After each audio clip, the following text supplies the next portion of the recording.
ఆ మందిరము కడుతున్నప్పుడు సొలొమోను ఆ పరిశుద్ధ అతి పరిశుద్ధ స్థలము కడుతున్నటువంటి సమయములో అది దేవుని సన్నిధి చేత నింపబడేటువంటి స్థలము గనుక అక్కడ శుద్ధి శబ్దము గాని గొడ్డలి శబ్దము గాని ఇనుప పనిముట్ల ధ్వని వినపడకూడదు అని చాలా స్పష్టముగా అక్కడ ఎటువంటి శబ్దము రావటానికి వీలు లేకుండా ముందుగా మలచి సిద్ధపరిచినటువంటి రాళ్లను తీసుకొచ్చి అక్కడ పేర్చటము, అక్కడ కట్టడానికి వారు పూనుకున్నారు.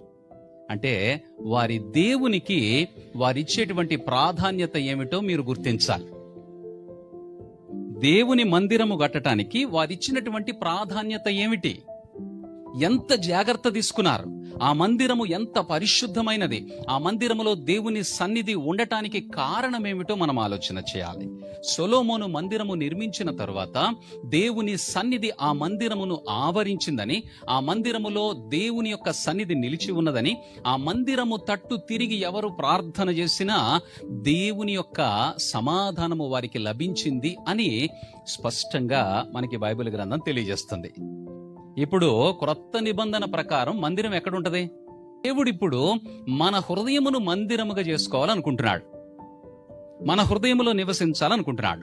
సొలొమోను మందిరము నిర్మిస్తున్నప్పుడు సొలొమోను ఆ మందిరములో దేవుడు ఉంటానని వాగ్దానము చేశాడు గనక ఆ మందిరము నిర్మించేటువంటి సమయములో దేవునికి ఏ శబ్దము వినబడకుండా జాగ్రత్త పడుతూ వచ్చాడు. మరి క్రొత్త నిబంధన ప్రకారము యేసుక్రీస్తు ప్రభువారు మన హృదయములో నివసిస్తానని వాగ్దానం చేశాడు. మరి మీ మందిరాన్ని మీరు ఎలా కడుతున్నారు? మీ మందిరములో శుద్ధి శబ్దం వినబడుతుందా? గొడ్డలి శబ్దం వినబడుతుందా? మీ మందిరములో ఎటువంటి పనిముట్ల శబ్దము, ఇనుప పనిముట్ల శబ్దము వినబడకుండా మీరు జాగ్రత్త పడుతున్నారా? మీ హృదయమే దేవునికి ఆలయమై ఉన్నది కదా. మీ హృదయము దేవునికి ఇవ్వవలసినటువంటి అవసరం ఉంది కదా. మీ హృదయములో దేవుడు నివసించవలసిన అవసరం ఉంది కదా. మరి సొలొమోను మందిరము కడుతున్నప్పుడు ఏదైనా శబ్దము కఠినంగా ఉంటే దేవుని సన్నిధి పోతుంది అని ఆయన జాగ్రత్త పడ్డాడు. మరి మీ హృదయములో ఏ శబ్దము వినపడుతుంది, ఏ శబ్దము వినపడితే దేవుని సన్నిధి కోల్పోతాము అనే భయముతో మీరు జీవిస్తున్నారా? ఆ మాటలు అర్థమైతే ఒకసారి స్తోత్రం చెప్పొచ్చు. హల్లెలూయా. నీ హృదయములో వినపడేటువంటి ఇనుప పనిముట్ల శబ్దం ఏంటి? నీ హృదయములో వినపడేటువంటి గొడ్డలి శబ్దం ఏంటి? నీ హృదయములో వినపడేటువంటి శుద్ధి శబ్దం ఏంటి?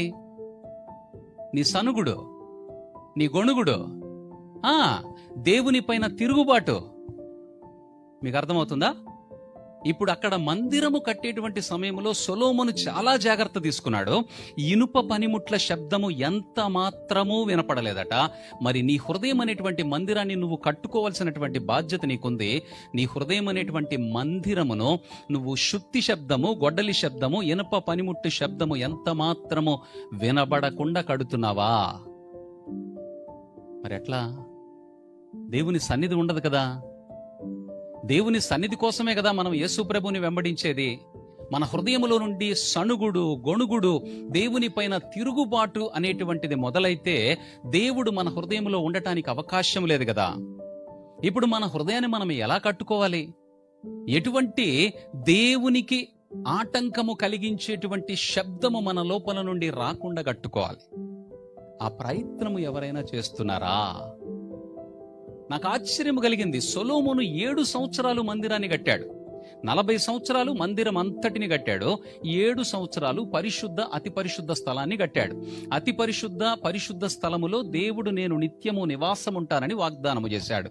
దేవుడు అతనితో స్పష్టముగా మాట్లాడాడు కాబట్టి, దర్శనము ద్వారాగా మాట్లాడాడు కాబట్టి సొలొమోను చాలా జాగ్రత్త పడ్డాడు. మనందరికీ తెలుసు జ్ఞానులలో జ్ఞానవంతుడెవరో? అటువంటి సొలొమోను దేవుని యొక్క మందిరము కట్టేటువంటి సమయములో అసలు శబ్దమే రాకుండా జాగ్రత్త పడ్డాడు. అది సాదృశ్యముగా యేసుక్రీస్తు ప్రభువారు మనకి ఏమని తెలియజేస్తున్నారంటే, నూతన నిబంధన గ్రంథము ప్రకారము మనమే దేవుని ఆలయమై ఉన్నాము. మన హృదయమును దేవుని కొరకు సిద్ధపరుచుకోవాల్సినటువంటి బాధ్యత మన మీద ఉంది. మనము ఆ ఆలయములో ఎటువంటి శబ్దము రాకుండా దేవుని పరిశుద్ధాత్మ నివసించటానికి మనము చాలా జాగ్రత్త పడాలి. ఆయన మందిరము నిర్మించడానికి చాలా మంది పనివారు కావాలి. మన మందిరాన్ని నిర్మించుకోవడానికి మనం ఒక్కళ్ళమే కావాలి. మనలో నుండి సనుగుడు లేకుండా నిర్మించలేకపోతున్నాం. దేవుని పైన తిరుగుబాటు లేకుండా నిర్మించలేకపోతున్నాం. దేనికంటారు ఇదంతా? కారణం ఏంటంటారు?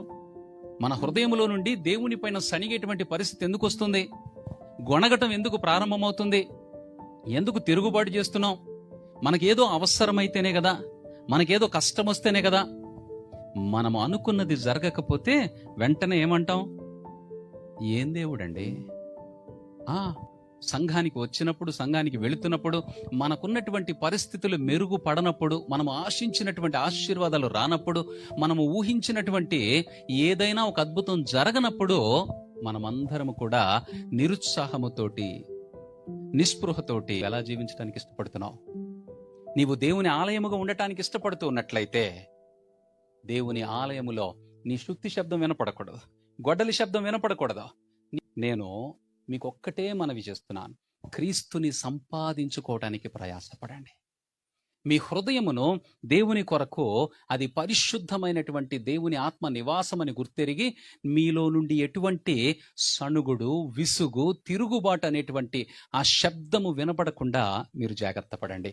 అప్పుడు దేవుని వాక్యము మీ లోపల స్థిరపరచబడుతుంది. దేవుని వాక్యం మీలో ఫలిస్తుంది. దేవుని వాక్యము మిమ్మల్ని అభివృద్ధిలోకి తీసుకువెళ్తుంది.